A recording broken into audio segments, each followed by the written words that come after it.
My dad raised his glass, grinning like he'd won something. "Your sister built her life with her own hands," he said. "Some of us just wait for luck." The words hit me like ice water. I felt my smile die on my face, felt something inside me finally snap after 30 years of bending. I set down my fork calmly, quietly, and looked him straight in the eye. "Then maybe I should stop covering your mortgage." The glass froze midair. Dad blinked, his grin faltering like a broken record. "Mortgage?" The silence that followed was so thick it had weight, pressing down on all of us until even the air felt too heavy to breathe. That was the night I stopped keeping peace by staying quiet. That was the night $54,000 of lies finally found their voice. But before I tell you what happened next, before I show you how a family can crumble and rebuild in the same breath, I need you to understand something. I need you to know that if you've ever been the one holding everything together while everyone else gets the praise, if you've ever swallowed your truth just to keep the peace, if you've ever felt invisible in your own family story, then you need to hear how this ends. Because what happened that night didn't just change my family. It changed everything I thought I knew about love, loyalty, and the price of silence. Don't scroll away. You'll understand why in 30 seconds. My name is Leah Martin.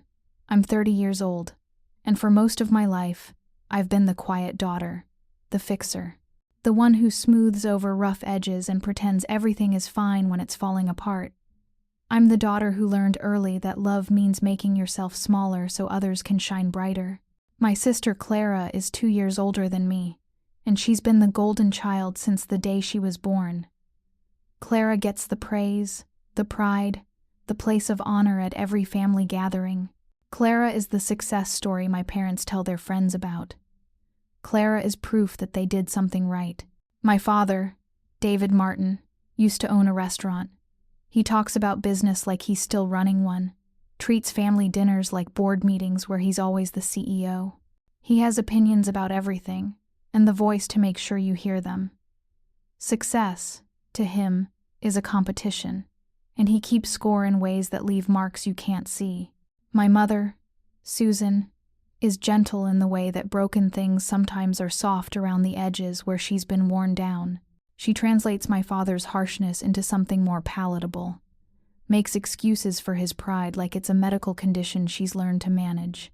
She loves us both, but love through her feels like an apology for something she never did wrong. To everyone on the outside, we look perfect. Family photos line the mantel in matching frames, all of us smiling like we mean it. Holiday cards get sent out on time with cheerful updates about Clara's latest achievements. Neighbors think we're close, friends think we're lucky.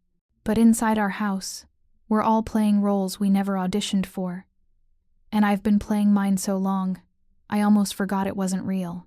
When Dad lost his restaurant 3 years ago, the bills started piling up like accusations. The mortgage payments became this looming shadow that hung over every conversation, every family dinner, every phone call that lasted too long.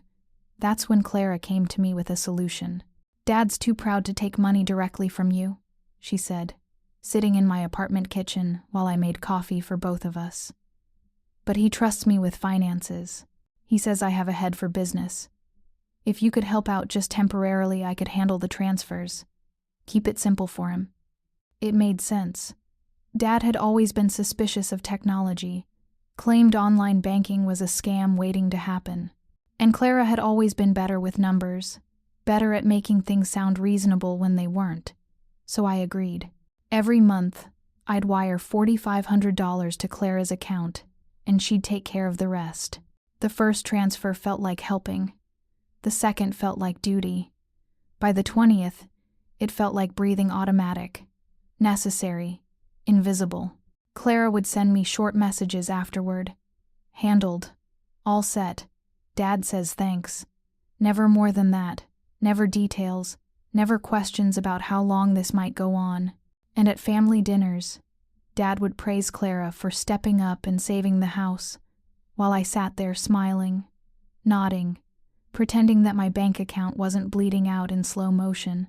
"Your sister has such a good head for money," he'd say, cutting into his roast like he was making a point. knows how to make things work when they need to work. I smiled because lies sound softer when they come from family. I smiled because keeping peace felt more important than keeping truth. I smiled because I thought that's what love looked like. But every month, the house looked a little older when I visited. The paint peeled a little more. The air felt heavier, like secrets were taking up all the oxygen. And I started wondering, really wondering what exactly I'd been paying for all this time. The numbers didn't add up. $4,500 a month for 3 years should have been enough to keep a house afloat. Should have been enough to fix the peeling paint and repair the sagging porch and put some life back into my mother's eyes. But nothing was getting better. If anything, everything looked worse. That's when the doubt started creeping in like water through cracks in a foundation. Small at first, barely noticeable. But doubt has a way of growing in the dark. And I'd been keeping this secret in the dark for so long that when the light finally hit it, the truth was already too big to hide. So we're back to that Sunday dinner. Same table we'd sat at 100 times before. Same tension hovering over the conversation like smoke. Dad had been talking about Clara's latest success, some consulting work she'd picked up, some client who valued her expertise. The words felt rehearsed, like lines from a play we'd all performed too many times. Then came the toast, the moment that changed everything. "Your sister's proof that hard work pays off," he said, lifting his glass of wine like he was blessing her. "Not everyone needs handouts." The word handouts hit me like a physical blow. I felt something snap inside my chest, not breaking, but finally releasing after being wound too tight for too long. 3 years of silence. 3 years of watching Clara take credit for my money while I sat there like a ghost at my own family's table.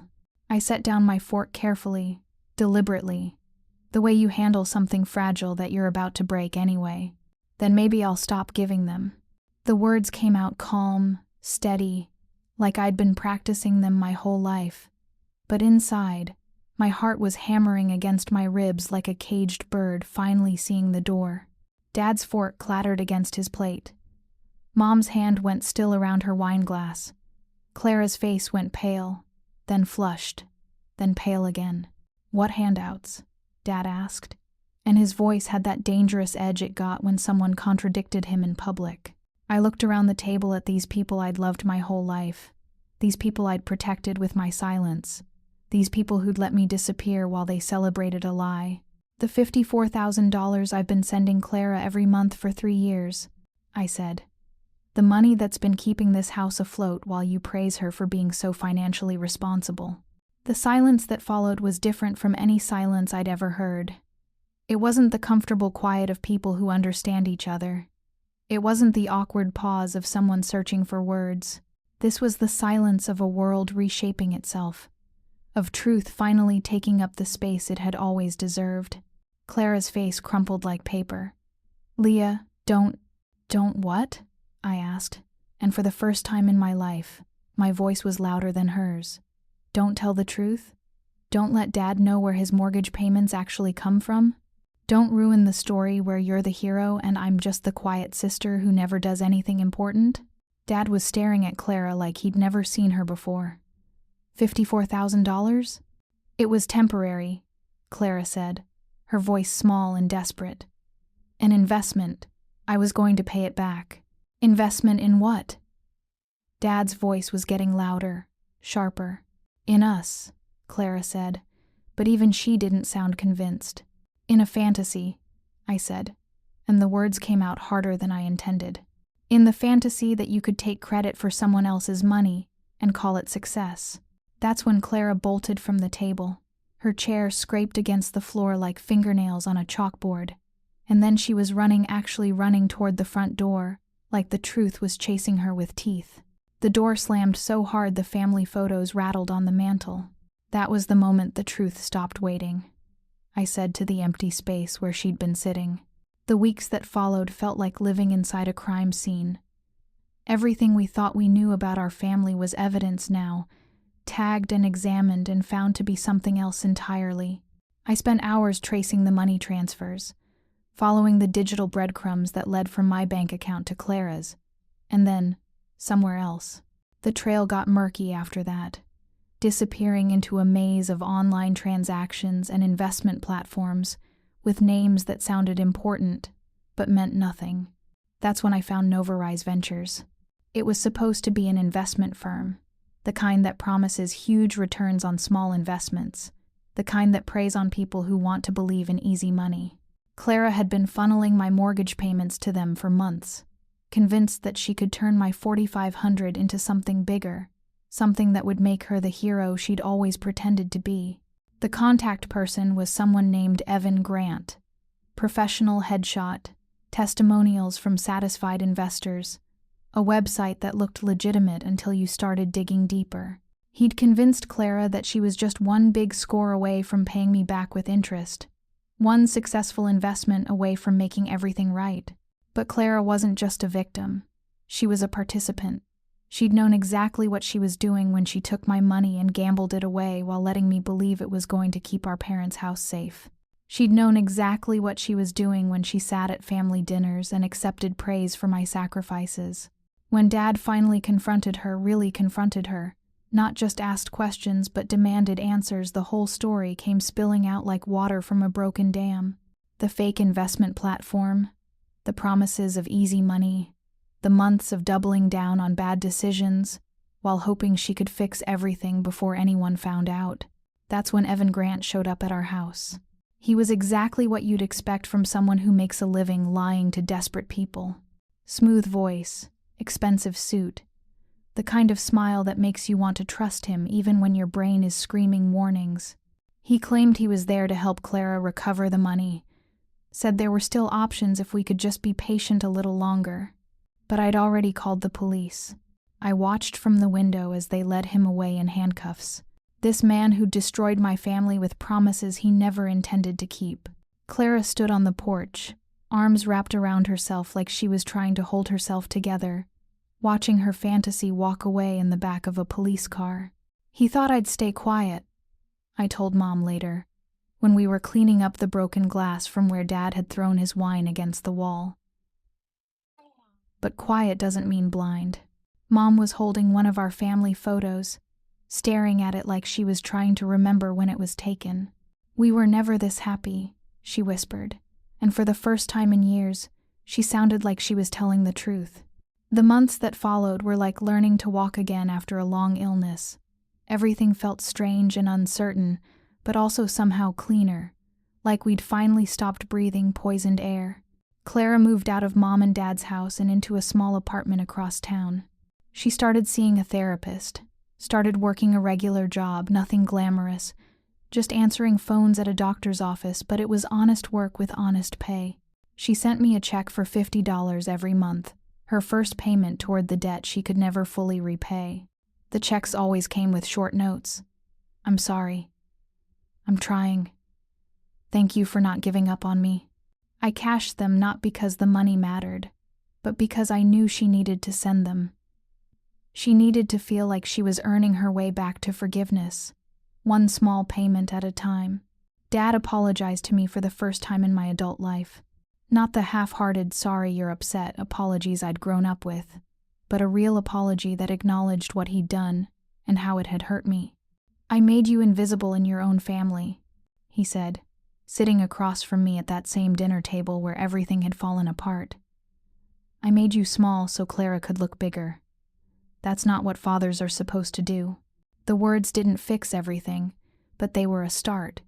They were acknowledgement that the hurt was real, that the damage had been done, that healing would take more than just time. The house itself started to change too.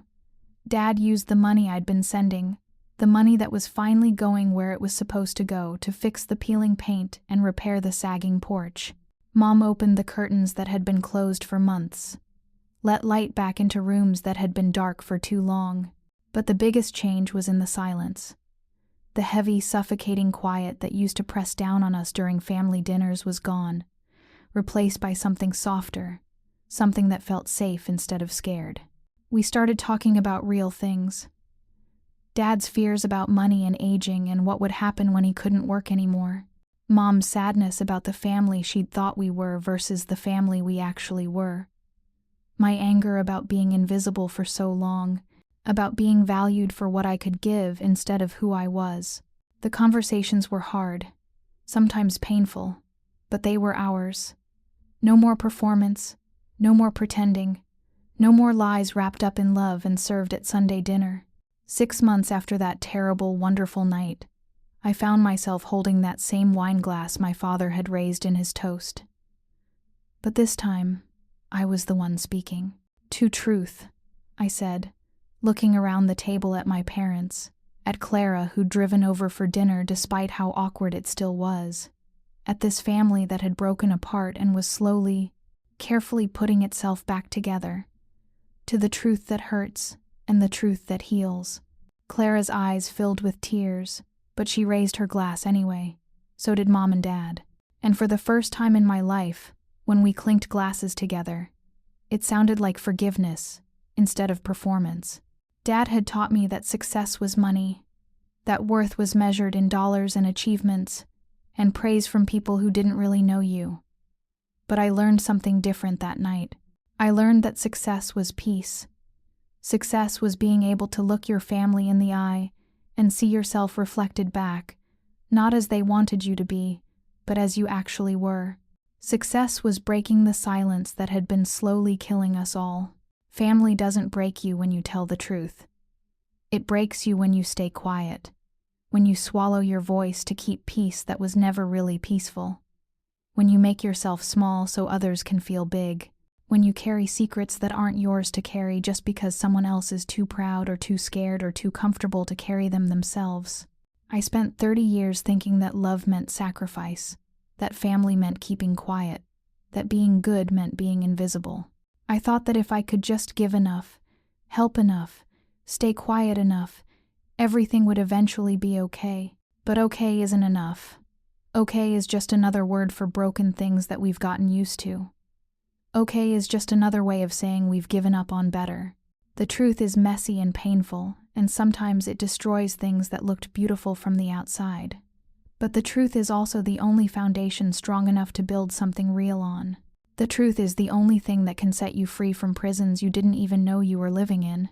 If you've ever swallowed your voice just to keep peace, don't do it again. Don't trade your truth for temporary comfort. Don't make yourself smaller to make others feel bigger. Don't carry secrets that aren't yours to carry. Your voice matters. Your truth matters. Your peace matters more than anyone else's comfort with your silence. The stories we tell ourselves about family and love and loyalty can become cages if we're not careful. But they can also become doorways if we're brave enough to examine them, brave enough to question them, brave enough to break them when they stop serving us. That night at dinner, when I finally spoke up, when I finally let the truth take up space, I didn't just save my bank account. I didn't just expose Clara's lies or force my parents to face reality. I saved myself from disappearing completely into a story that was never meant to be mine. And that moment of reclaiming my voice, my truth, my place at the table that was worth every dollar, every difficult conversation, every uncomfortable silence that followed. Because the silence that came after wasn't the heavy, suffocating quiet of secrets being kept. It was the gentle, healing quiet of people finally learning how to love each other without lies. And that kind of silence sounds like home.